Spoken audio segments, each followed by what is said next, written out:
Supreme court ಮುಖ್ಯ ನ್ಯಾಯಮೂರ್ತಿ justice BR. ಗವಾಯಿಯವರ ಮೇಲೆ ಶೂ ಎಸೆಯಲು ಹಾಗೂ ಹಲ್ಲೆಗೆ ಯತ್ನಿಸಿದ ಘಟನೆ ಖಂಡಿಸಿ ಇಂದು ಫ್ರೀಡಂ ಪಾರ್ಕ್ನಲ್ಲಿ ಪ್ರತಿಭಟನೆ ನಡೆಸಲಾಯಿತು.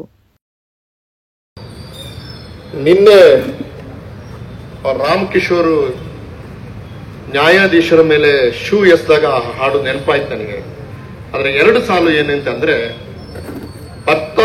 ಬರ್ತಾವೋ ನಾವು ಹೊಲ್ದ ಕಾಲಿನ ಚಪ್ಪಲಿ ಕೇರಿಗೆ ಬತ್ತಾವೋ ಅಂತ ಒಂದು ಪದ್ಯ. ಅದು ಆ ರಾಮ್ ಕಿಶೋರ್ ಚಪ್ಪಲಿ ಎಸ್ತಿದಾನಲ್ಲ, ಅವನಿಗೆ ಚಪ್ಪಲಿ ಹೇಗೆ ಮಾಡ್ತಾರೆ ಅಂತ ಗೊತ್ತಿಲ್ಲ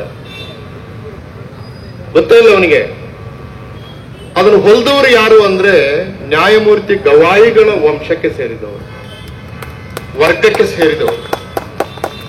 ಅಂದ್ರೆ ನಮಗೆ ಹೇಗೆ ಅವಮಾನ ಆಗ್ತಾ ಇದೆ ಅಂತಂದ್ರೆ, ನಾವೇ ಕಟ್ಟಿದ ಸಂಸ್ಕೃತಿ ನಮ್ಮ ಕೆನ್ನೆಗೆ ಹೊಡಿತಾ ಇದ್ದಾಗ ನಾವು ಮೌನವಾಗಿದ್ರೆ, ಸಂಘಟಿತರಾಗಿದ್ರೆ, ಇಂಥ ಪೆಟ್ಟುಗಳನ್ನು ಇನ್ನೂ ಹೆಚ್ಚು ತಿಂದು ನಾವು ನೋಡ್ತಾ ಇದ್ದ ಹಾಗೆ ನಾವು ಸರ್ವನಾಶ ಆಗ್ತೀವಿ. ನಿನ್ನೆ ಹೊಡೆದದ್ದು ಗವಾಯಿಗಳ ಮೇಲೆ ಅಲ್ಲ, ನಿಮಗೆಲ್ರಿಗೂ ಗೊತ್ತಿದೆ, ಅದು ಕಾನ್ಸ್ಟಿಟ್ಯೂಷನ್ ಮೇಲೆ. ಸನಾತನ ಅಂತ ನಿನ್ನೆ ಹೇಳಿದಲ್ಲವ ನಿನ್ನೆ ರಾಮಕಿಶೋರು, ಆ ಸನಾತನ ಧರ್ಮ ಎಂದು ಕೂಡ ಇವತ್ತಿನವರೆಗೆ, ಈ ಕ್ಷಣದವರೆಗೆ ಈ ವೈವಿಧ್ಯವನ್ನ ಒಂದು ಸಮಾನತೆಯ ನೆಲೆಯ ಮೇಲೆ ನಿಲ್ಲಿಸಲಿಕ್ಕೆ ಸನಾತನ ಧರ್ಮ ಎಂದೂ ಕೆಲಸ ಮಾಡಿಲ್ಲ. ಇಡೀ ಸನಾತನ ಧರ್ಮ ನಿಂತದ್ದೇ ಅಸಮಾನತೆಯ ಮೇಲೆ.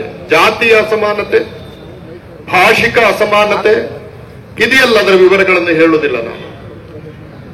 ಈ ವ್ಯತ್ಯಾಸಗಳನ್ನ, ಈ ವೈವಿಧ್ಯಗಳನ್ನ ನಮ್ಮ ರಾಮಾಯಣ, ನಮ್ಮ ಮಹಾಭಾರತ, ಸ್ಮೃತಿಗಳು, ಕಾವ್ಯಗಳು, ಸೂತ್ರಗಳು ಇದು ಎಲ್ಲವೂ ಸಮರ್ಥಿಸಿಕೊಂಡು ಬಂದಿದೆ. ಅದನ್ನ ಅತ್ಯಂತ ಹೇಯವಾಗಿ ಸಮರ್ಥಿಸಿಕೊಂಡು ಬಂದಿರೋದು ಮನುಸ್ಮೃತಿ. ದಲಿತರಿಗೆ ಒಂದು ಒಳ್ಳೆ ಹೆಸರಿಟ್ಟುಕೊಳ್ಳುವ ಅಧಿಕಾರವನ್ನು ಕೂಡ ಮನುಸ್ಮೃತಿ ಕೊಡುವುದಿಲ್ಲ. ಮಂಗಲಂತೂ ಬ್ರಾಹ್ಮಣಸ್ಯ ಶೂದ್ರೋಪಿತು ಜುಗುಪ್ಸಿತಮ್ಮ ಅಂತದೆ. ಶೂದ್ರರು ಜುಗುಪ್ಸ ತರುವ ಹೆಸರಿಟ್ಟುಕೊಳ್ಬೇಕು, ಬ್ರಾಹ್ಮಣರು ಮಂಗಲಕರವಾದ ಹೆಸರಿಟ್ಟುಕೊಳ್ಬೇಕು ಅಂತ ಹೇಳ್ತಾರೆ. ಇದು ಸನಾತನ ಧರ್ಮ ಭಾರತಕ್ಕೆ ಕೊಟ್ಟ ಸಂದೇಶ. ಇಂಥ ಒಂದು ಭೀಕರವಾದ ಪರಿಸ್ಥಿತಿಯ ನಡುವೆ ಇಡೀ ಭಾರತದ ವೈವಿಧ್ಯಕ್ಕೆ ಒಂದು ಸುಂದರವಾದ ವ್ಯಾಕರಣವನ್ನು ಬರೆದದ್ದು ಅಂಬೇಡ್ಕರ್ ಸಂವಿಧಾನದ ಮೂಲಕ. ಇಡೀ ಭಾರತೀಯ ಚರಿತ್ರೆಯಲ್ಲಿ ಮೊದಲ ಬಾರಿಗೆ ಎಲ್ಲರ ಸಮಾನತೆಯ ಬಗ್ಗೆ ಮಾತಾಡಿದ್ದು ಭಾರತೀಯ ಸಂವಿಧಾನ. ಇದರಿಂದಾಗಿ ಸನಾತನಿಗಳು, ನಿನ್ನೆ ಹೇಳಿಕೊಂಡಲ್ಲ, ನಾನು ಸನಾತನಿ ಅಂತ ಹೇಳಿಕೊಂಡಲ್ಲ, ಆ ಸನಾತನಿಗಳು ಉರ್ದು ಬಿದ್ದಿದ್ದಾರೆ. ಯಾಕಂದ್ರೆ ಅವರು 5,000 ಚರಿತ್ರೆ, 3,000 ವರ್ಷದ ಚರಿತ್ರೆ ಏನೆಲ್ಲ ಹೇಳ್ತಾರೆ. ಅವರು ಹೇಳುವ ಚರಿತ್ರೆಯಲ್ಲಿ ಅವರು ಎಂದೂ ಕೂಡ ಅಧಿಕಾರವನ್ನು ಕಳಕೊಳ್ಳುವ ಭಯಕ್ಕೆ ಒಳಗಾಗಿಲ್ಲ. ಆದ್ರೆ ಈಗ ಒಳಗಾಗ್ತಾ ಇದ್ದಾರೆ. ಈಗ ಮೀಸಲಾತಿ ಇರಬಹುದು, ಸಂವಿಧಾನ ನಮಗೆ ಕೊಟ್ಟ ಅರಿವು ಇರಬಹುದು, ನಮ್ಮಂತವರಿಗೆ ನಿಮ್ಮಂತವರಿಗೆ ಸಣ್ಣ ಪುಟ್ಟ ಅವಕಾಶಗಳಾದರೂ ಸಿಕ್ಕಿದ್ದಿರಬಹುದು. ಇದು ಅವರ ಹೊಟ್ಟೆ ಉರಿಸ್ತಾ ಇದೆ. ಆದ್ದರಿಂದ ಇದನ್ನ ಹೇಗಾದರೂ ನಿಲ್ಲಿಸಿ ಕಳೆದು ಹೋಗುತ್ತಿರುವ ಅಧಿಕಾರವನ್ನು ಕೈವಶ ಮಾಡಿಕೊಳ್ಳುವುದಕ್ಕೆ ಅವರು ಈ ಕೃತ್ಯಗಳನ್ನು ಮಾಡ್ತಾ ಇದ್ದಾರೆ. ಆದ್ದರಿಂದ ನಮಗೆ ಇದರ ವಿರುದ್ಧ ಹೋರಾಡಲೇಬೇಕಾದಂತ ಐತಿಹಾಸಿಕ ಅನಿವಾರ್ಯತೆ ಇದೆ. ನಾವು ಪ್ರಗತಿಪರರು ಅಂತ ಹೇಳಿಕೊಂಡವರು, ನಮ್ಮಲ್ಲಿ ಅನೇಕ ವಿಭಾಗಗಳಿದೆ, ಅದಿರಲಿ, ಚರ್ಚೆಗಳು ನಮ್ಮ ನಡುವೆ ನಡೀಲಿ. ಆದರೆ ಸಂವಿಧಾನದ ಮೇಲೆ ಆಕ್ರಮಣ, ಒಬ್ಬ ಗವಾಯಿ ಅಂತ ನೋಡಿ ಅವರ ವರ್ಗದವರು ಹೊಂದ ಚಪ್ಪಲಿ ಅವರ ಮೇಲೆ ಬಿದ್ದಾಗಲೂ ಕೂಡ ಅವರು ಶ್ರವಣ ಬೆಳಗೊಳದ ಗೊಮ್ಮಟನ ಹಾಗೆ ಶಾಂತ ಸ್ವಭಾವವನ್ನು ತೋರಿಸಿದ್ರಲ್ಲ, ಇದು ನಮ್ಮ ಶಕ್ತಿ, ಇದು ನಮ್ಮ ಶಕ್ತಿ. ಇಡೀ ದೇಶದ ನ್ಯಾಯಾಂಗ ವ್ಯವಸ್ಥೆಯ ಮೇಲೆ ಆಗಿರ್ತಕ್ಕಂಥ ಈ ಅವಮಾನಕರವಾಗಿರ್ತಕ್ಕಂಥ ಘಟನೆಗೆ ವಿಶ್ವದ ಎದುರಿಗೆ ಇಡೀ ದೇಶವೇ ತಲೆ ತಗ್ಗಿಸಬೇಕು ಅಂತ ದುರ್ಗತಿಗೆ ದೇಶವನ್ನ ತಂದಿರ್ತಕ್ಕಂಥದ್ದು ನಮ್ಮ ಕೇಂದ್ರ ಸರ್ಕಾರ. ಇದು ಬಹಳ ಗಂಭೀರವಾಗಿ ಯೋಚನೆ ಮಾಡಬೇಕಾಗಿರೋದು. ಯಾಕೆ ಅಂತಂದ್ರೆ ವ್ಯಕ್ತಿಯ ಮೇಲೆ ಅಲ್ಲ, ವ್ಯಕ್ತಿಯ ಹಿಂದೆ ಇರ್ತಕ್ಕಂಥ ಒಂದು ನ್ಯಾಯಾಂಗ ಪೀಠ ಇದೆಯಲ್ಲ, ಅದು ಇಡೀ ಜಗತ್ತಿಗೆ ಉತ್ತರ ಕೊಡಬೇಕಾದಂತ ಪೀಠ. ಅದು ಬಹುತ್ವ ಭಾರತದೊಳಗೆ ಜಾತ್ಯತೀತ ಮನೋಧರ್ಮವನ್ನ ಇಟ್ಟುಕೊಂಡವನು ಮಾತ್ರ ಆ ನ್ಯಾಯಾಂಗದಲ್ಲಿ ಕುಳಿತು, ಆ ಪೀಠದಲ್ಲಿ ಕುಳಿತು ಯೋಗ್ಯತೆಯಿಂದ ಮಾತನಾಡ್ತಕ್ಕಂಥ ಒಂದು ನೈತಿಕ ಶಕ್ತಿ ಇರುತ್ತೆ. ಆ ನೈತಿಕ ಶಕ್ತಿ ಇದ್ದದ್ದು ಗವಾಯಿಯವರಿಗೆ, ಗೌರವಾನ್ವಿತ ನ್ಯಾಯಮೂರ್ತಿ ಗವಾಯಿಯವರಿಗೆ. ಅವ್ರ ಬಗ್ಗೆ ಈಗೆಲ್ಲರೂ ಹೇಳಿದ್ದಾರೆ, ನಾನು ಅದನ್ನು ಮತ್ತೆ ರಿಪೀಟ್ ಮಾಡೋದಕ್ಕೆ ಹೋಗೋದಿಲ್ಲ. ಅಂಥ ಬಹುತ್ವ ಭಾರತವನ್ನ ಗೌರವಿಸುವ ನೈತಿಕ ಕೆಚ್ಚಿನ ನ್ಯಾಯಮೂರ್ತಿಯೊಬ್ಬರಿಗೆ ಈ ತರಹದ ಒಂದು ಕೃತ್ಯ ನಡೆದಿದೆ ಅಂತಂದ್ರೆ ಇಡೀ ದೇಶದೊಳಗೆ ನ್ಯಾಯಾಂಗ ಸತ್ತಿದೆ ಅಂತ. ಯಾಕೆಂದ್ರೆ ಎಷ್ಟಿರೋನು ಸಾಮಾನ್ಯ ಮನುಷ್ಯನಲ್ಲ. 71 ವರ್ಷ ಅಲ್ಲಿ ವಕೀಲಿಕೆ ಮಾಡಿರ್ತಕ್ಕಂಥ ವ್ಯಕ್ತಿಯೊಬ್ಬ ಎಸ್ದವನಿ ಅಂತಂದ್ರೆ ಇದು ಇಡೀ ದೇಶವೇ ತಲೆ ತಗ್ಗಿಸಬೇಕು ಅಂತ ಸ್ಥಿತಿ. ಅಂಥದ್ರೊಳಗೆ ನಮ್ಮ ಪ್ರಧಾನಿ ಇರಲಿ, ಎಷ್ಟು ಜನ ಮಾತನಾಡಿದ್ದಾರೆ. ಈ ಸಂದರ್ಭದಲ್ಲಿ ಒಂದು ನೆನಪಿಸ್ಕೊಳ್ಬೇಕು, ಶಿಕ್ಷಣ, ಸಂಘಟನೆ, ಹೋರಾಟ ಇವು ಈ ಹೊತ್ತಿಗೂ ಕೂಡ ಈ ದೇಶಕ್ಕೆ ಬಹಳ ಮುಖ್ಯವಾಗಿ ಬೇಕಾಗಿರ್ತಕ್ಕಂಥ ಅನುಸರಣೆಯ ಸೂತ್ರಗಳು. ಏನಾಗಿದೀವ್ರಿ ಶಿಕ್ಷಣ ಪಡ್ಕೊಂಡು? ಇವತ್ತಿಲ್ಲಿ ಹೇಳಿರು ಮಾವಳ್ಳಿ, ನಾವೆಲ್ಲ ಒಗ್ಗಟ್ಟಾಗುವ ಕಾಲ ಅಂತಂದು. ಆದ್ರೆ ಒಗ್ಗಟ್ಟಾಗ್ತಾ ಇದ್ದೇವಿಯಾ? ಕುಲಕಂಟಕರ ರೀತಿಯೊಳಗೆ ನಾವು ಸೇರಬಾರದ ಕಡೆಗೆ ಸೇರ್ತಾ ಇದ್ದೀವಿ ಅಂತಂದ್ರೆ ಛೀ, ನಿಮ್ಮ ವ್ಯಕ್ತಿತ್ವಕ್ಕೆ ಧಕ್ಕೆ. ಯಾರು ಮಾತನಾಡಿದೀರ ಇದ್ರ ಬಗ್ಗೆ? ಅಂಬೇಡ್ಕರ್ ಅನುಯಾಯಿಗಳು ಅನ್ನಿಸ್ಕೊಂಡು ಎಷ್ಟು ಜನ ಮಾತನಾಡಿದೀರಾ? ರಾಜಕಾರಣದಲ್ಲಿ ಮುಖ್ಯ ಸ್ಥಾನದಲ್ಲಿ ಇರ್ತಕ್ಕಂಥವ್ರಿಗೆ ನಾನು ಹಾಕ್ತಾ ಇರ್ತಕ್ಕಂಥ ಪ್ರಶ್ನೆ, ನಿಮಗೆ ನಾಚಿಕೆ ಆಗೋಲ್ವಾ? ಯಾಕೆಂದ್ರೆ ಅಂಬೇಡ್ಕರ್ ಪ್ರತಿನಿಧಿಯ ರೀತಿಯೊಳಗಿರ್ತಕ್ಕಂಥ ನ್ಯಾಯಪೀಠದ ಗೌರವಾನ್ವಿತ ನ್ಯಾಯಮೂರ್ತಿಗಳಿಗೆ ಈ ತರಹದ ಕೃತ್ಯ ನಡೆದಾಗ ಆ ಜಾಗದಲ್ಲಿ ಒಂದು ಕ್ಷಣ ಇರುವ ರೀತಿಯೊಳಗೆ ಎಷ್ಟು ಬರಬೇಕು ಹೊರಕ್ಕೆ? ನಿಮ್ಗೆ ಆ ಯೋಗ್ಯತೆ ಇದೆಯಾ? ನಿಮ್ ಜನ್ಮಕ್ಕೆ ಬೆಂಕಿ ಹಾಕೊಳ್ಬೇಕಲ್ವೇ ನೀವೇನೆ? ಆ ಜಾಗದಲ್ಲಿ ಇರ್ತಕ್ಕಂಥ ಪ್ರತಿಯೊಬ್ಬನು ಅಂಬೇಡ್ಕರ್ ಹೆಸರೇನೋ ಯೋಗ್ಯತೆ ಇದೆಯಾ? ಅದನ್ನ ಆತ್ಮವಿಮರ್ಶೆ ಮಾಡಿಕೊಂಡಂತೆ ಉತ್ತರ ಕೊಡ್ಲಿ. ಅವನು ಯಾವನೋ ಮಾತಾಡ್ತಾನೆ, ಸಾರಿ ನನಗೆ ಅವನಿಗೆ ಬಹುವಚನ ಹೇಳಬೇಕು ಅಂತ ನನಗೆ ಅನಿಸಲ್ಲ. ಅಂಬೇಡ್ಕರ್ ಪುತ್ಥಳಿಯನ್ನ ಮಾಡೋದಕ್ಕೆ 1000 FIR ಹಾಕಿದ್ರು ಪರವಾಗಿಲ್ವಂತೆ, ಅವನು ಬಿಡಲ್ವಂತೆ. ಹೇಳ್ತಾನೆ ಅಂಬೇಡ್ಕರ್ ಬ್ರಿಟಿಷರ ಏಜೆಂಟ್ ಅಂತ ಆಗಿದ್ರು ಅಂತ.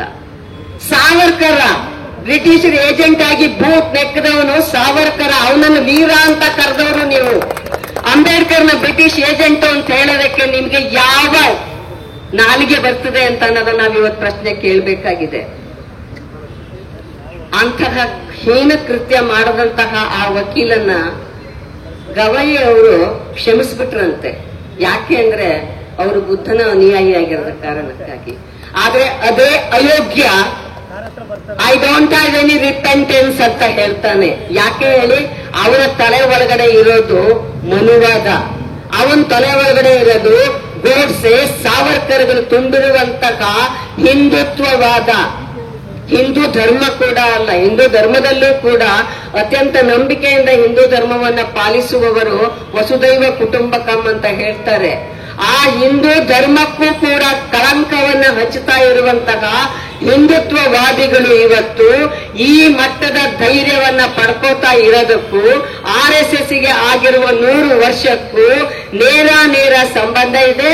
ಹಾಗಾಗಿ ಪ್ರಜಾಪ್ರಭುತ್ವವನ್ನ ಗೌರವಿಸುವ, ಮನುಷ್ಯತ್ವವನ್ನ ಗೌರವಿಸುವಂತಹ ನಾವು ಕೇವಲ ಸೆಂಟ್ರಲ್ ಜೈಲಿನ ಆವರಣವಾಗಿರುವ ಸೋಕಾರ್ ಸ್ವತಂತ್ರ ಉದ್ಯಾನವನ್ನ ಬಿಟ್ಟು ನಮ್ಮ ಅಂತಃಸಾಕ್ಷಿಗೆ ಮತ್ತೆ ಪ್ರಶ್ನೆ ಮಾಡಿಕೊಂಡು ದೊಡ್ಡ ಮಟ್ಟದ ಹೋರಾಟಕ್ಕೆ ನಾವು ಕೆಳಗೆ ಇಳಿದೇ ಇದ್ರೆ ಮತ್ತು ಈ ದೇಶದಲ್ಲಿ ದುಡಿಯುವ ಜನರ ಪರವಾಗಿ ಈ ಶ್ರೇಣೀಕೃತ ಜಾತಿ ವ್ಯವಸ್ಥೆಯನ್ನ ಮೂಲೋತ್ಪಾಟನೆ ಮಾಡುವಂತಹ ಒಂದು ರಾಜಕೀಯ ಸ್ಥಿತ್ಯಂತರವನ್ನ ತರೋದಕ್ಕೆ ನಾವು ಪ್ರಯತ್ನ ಮಾಡದೇ ಇದ್ರೆ ಹೀಗೆ ಶಿವನು ಎಸಿತಾರೆ, ಮನೆ ಒಳಗಡೆ ಹೋಗಿ ಕೊಲೆ ಮಾಡ್ತಾರೆ, ಅತ್ಯಾಚಾರ ಮಾಡ್ತಾರೆ, ದೌರ್ಜನ್ಯ ಮಾಡ್ತಾರೆ ಮತ್ತು ಅವರೇ ರಾಜ್ಯಸಭಾ ಎಂಪಿಗಳಾಗಿ ಅಲ್ಲಿ ವೈಭವಪೇತವಾಗಿ ಮೆರೀತಾರೆ. ಹಾಗಾಗಿ ಈ ದೇಶವನ್ನ ಕಾಪಾಡುವಂತಹ ಜವಾಬ್ದಾರಿ ನಮ್ಮದು ಅಂತಂದ್ರೆ RSS ಗೆ ಸವಾಲೆಷ್ಟು ಈ ದೇಶವನ್ನ ನಿಜವಾದ ಸರ್ವ ಜನಾಂಗದ ಶಾಂತಿಯ ತೋಟವನ್ನ ಮಾಡೋದಕ್ಕೆ ಈ ದೇಶದ ಯುವ ಜನಾಂಗ ಎದ್ದೇಳುವಂತಹ ದಿನ ಬರೋದಕ್ಕೆ ನಾವೆಲ್ಲ ಕೆಲಸ ಮಾಡೋಣ ಅಂತ ಹೇಳಿ ಕರ್ನಾಟಕದ ಹೈಕೋರ್ಟ್ಗೆ ಮೊಟ್ಟ ಮೊದಲನೇದಾಗಿ ಒಬ್ಬ ಕೆಳ ಸಮುದಾಯದಿಂದ ಬಂದಂತಹ ಜಸ್ಟಿಸ್ ಭೀಮಯ್ಯ ಅವರು ಅಧಿಕಾರ ಸ್ವೀಕಾರ ಮಾಡೋದಕ್ಕೆ ಬಿಟ್ಟಿರಲಿಲ್ಲ ಇಲ್ಲಿನ ಹೈಕೋರ್ಟಿನ ಕೆಲವು ವಕೀಲರು. ಇದನ್ನು ನಾವು ನೆನಪಲ್ಲಿ ಇಟ್ಕೊಳ್ಬೇಕು.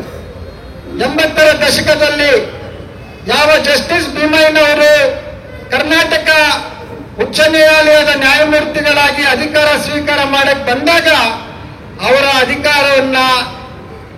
ಅದನ್ನ ವಿರೋಧಿಸಿದಂತ ಮನಸ್ಸುಗಳು ಆವತ್ತು ಇದ್ವು ಅನ್ನೋದನ್ನ ನಾವು ಇಲ್ಲಿ ಗಮನಿಸಬೇಕು. ದಿನಕರ್ ಅನ್ನುವಂತ ಒಬ್ರು ನ್ಯಾಯಮೂರ್ತಿಗಳು CJI ಆಗಿದ್ರು ಹೈಕೋರ್ಟ್ಗೆ. ಅವರು ಒಂದು ಪ್ರಕರಣಕ್ಕೆ ಸಂಬಂಧಪಟ್ಟಾಗ ಅವರು ಹೇಳಿದ್ರು, ಹಬ್ಬ ಅಥವಾ ಯಾವುದೇ ವಿಚಾರಗಳು ಅದು ನೀವು ಮಾಡೋದಿದ್ರೆ ಅದನ್ನ ನ್ಯಾಯಾಲಯದ ಹೊರಗಡೆ ಮಾಡ್ಕೋಬೇಕೆ ಹೊರತು ಇಲ್ಲಿ ಮಾಡೋದಕ್ಕೆ ನಾನು ಅವಕಾಶ ಕೊಡೋದಿಲ್ಲ ಅಂತ ಹೇಳಿ ಅವರು ಸ್ಪಷ್ಟವಾಗಿ ನಿಷ್ಠುರವಾಗಿ ಹೇಳಿದ್ದಕ್ಕೆ ಅವರ ವಿರುದ್ಧ ದೊಡ್ಡ ರೀತಿಯ ದಾಳಿಯನ್ನ ಮಾಡಿದ್ರು. ಅವರ ಮೇಲೆ ಇಲ್ಲ ಸಲ್ಲದ ಆರೋಪಗಳನ್ನ ಮಾಡಿದ್ರು. ಮತ್ತೆ ಅವರನ್ನ ಇಲ್ಲಿಂದ ಹೊರಗಡೆ ಕಳಿಸುವ ಪ್ರಸಂಗನೂ ಕೂಡ ಈ ರಾಜ್ಯದಲ್ಲಿ ನಡೀತು ಅನ್ನೋದನ್ನ ನಾವು ಅರ್ಥ ಮಾಡ್ಕೊಳ್ಬೇಕು. ಬಂಧುಗಳೇ, ಇದೇ ರಾಜಸ್ಥಾನದಲ್ಲಿ ಸುಮಾರು 30 ವರ್ಷಗಳ ಹಿಂದೆ ಇಡೀ ಭಾರತದ ನ್ಯಾಯಾಲಯದ ಆವರಣದಲ್ಲಿ ರಾಜಸ್ಥಾನದ ಹೈಕೋರ್ಟಿನ ಮುಂದೆ ಮನು ಪ್ರತಿಮೆಯನ್ನ ಸ್ಥಾಪನೆ ಮಾಡಿದ್ರು. ಮನು ಋಷಿಯ ಅವನ ಪ್ರತಿಮೆಯನ್ನ ಅಲ್ಲಿ ಅನಾವರಣ ಮಾಡಿದ್ರು. ಅದರ ವಿರುದ್ಧ ಪ್ರತಿಭಟನೆಗಳಾದವು. ಅಲ್ಲಿ ಬಾಬಾ ಸಾಹೇಬ್ ಅಂಬೇಡ್ಕರ್ ಅವರ ಪ್ರತಿಮೆಯನ್ನ ಸ್ಥಾಪನೆ ಮಾಡಬೇಕು ಅಂತ ಹೊರಟಾಗ ಇವತ್ತಿಗೂ ಕೂಡ ಅಲ್ಲಿ ಅವಕಾಶ ಸಿಕ್ಕಿಲ್ಲ ಅನ್ನೋದನ್ನು ಕೂಡ ಇಲ್ಲಿ ನಾನು ನಿಮ್ಮ ಗಮನಕ್ಕೆ ತರೋದಕ್ಕೆ ಇಷ್ಟಪಡ್ತೇನೆ. ಹಾಗಾಗಿ ಇವತ್ತು ಸ್ಪಷ್ಟ ಆಗ್ತಾ ಇದೆ, ದೇಶದಲ್ಲಿ ನಮ್ಮ ಪಾತ್ರ ಏನು, ಯಾವ ಶಕ್ತಿಗಳು ಇವತ್ತು ದೇಶದ ಸಂವಿಧಾನದ ಮೇಲೆ ದಾಳಿಯನ್ನು ಮಾಡ್ತಾ ಇದ್ದಾವೆ.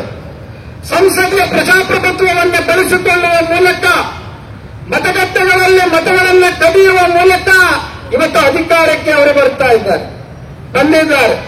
ಇದರ ವಿರುದ್ಧ ನಾವು ಸ್ಪಷ್ಟವಾಗಿ ಇಂಥ ಕೋಮುವಾದಿಗಳನ್ನ, ಇಂಥ ಸಂವಿಧಾನ ವಿರೋಧಿಗಳನ್ನ ತಿರಸ್ಕಾರ ಮಾಡೋದು ನಮ್ಮ ಮುಂದೆ ಇರುವಂತದ್ದು. ಹಾಗಾಗಿ ದುಡಿಯುವ ಜನರು, ಶ್ರಮಜೀವಿಗಳು, ರೈತಾಪಿ ವರ್ಗ, ಈ ದೇಶದ ಜನತೆ ನಾವು ಒಗ್ಗಟ್ಟಾಗುವ ಮೂಲಕ ಇಂಥ ಶಕ್ತಿಗಳಿಗೆ ನಾವು ಉತ್ತರವನ್ನ ಕೊಡಬೇಕಾಗುತ್ತೆ.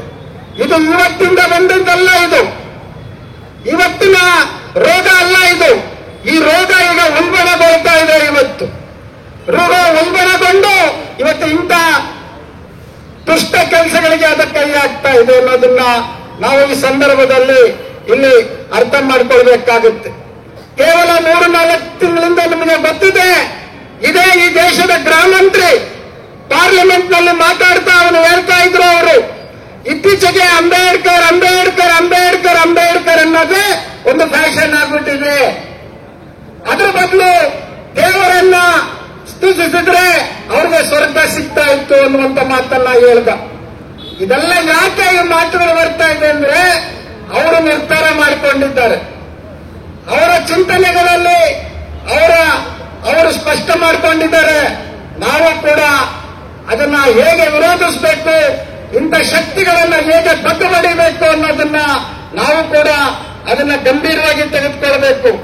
ದೇಶದ ಜನ ಯಾರು ಸಂವಿಧಾನ ಪರವಾಗಿದ್ದೀವಿ, ನಾವೆಲ್ಲರೂ ಕೂಡ ಐಕ್ಯತೆಯಿಂದ ಇಂಥ ದುಷ್ಟ ಶಕ್ತಿಗಳನ್ನ ಹಿಮ್ಮೆಟ್ಟಿಸದೆ ಹೋದ್ರೆ ಮತ್ತೊಂದು ಜರ್ಮನಿ, ಮತ್ತೊಂದು ಪ್ಯಾಲೆಸ್ತೈನು ನಮ್ಮ ಮುಂದೆ ಇದೆ ಅನ್ನೋದನ್ನ ನಾವು ಅರ್ಥ ಮಾಡ್ಕೊಳ್ಬೇಕಾಗತ್ತೆ. ಬಂಧುಗಳು, ಈ ದೇಶದ ಸನಾತನಿಗಳ ಮನೋವಾದಕ್ಕೂ ಮನುಸ್ಮೃತಿಗೂ ಮತ್ತು ಜಾತ್ಯತೀತ ಭಾರತೀಯರ ಸಂವಿಧಾನಕ್ಕೂ ಅದರ ನಡುವೆ ಇರತಕ್ಕಂಥ ಒಂದು ಸಂಘರ್ಷ ಆಯಿತು.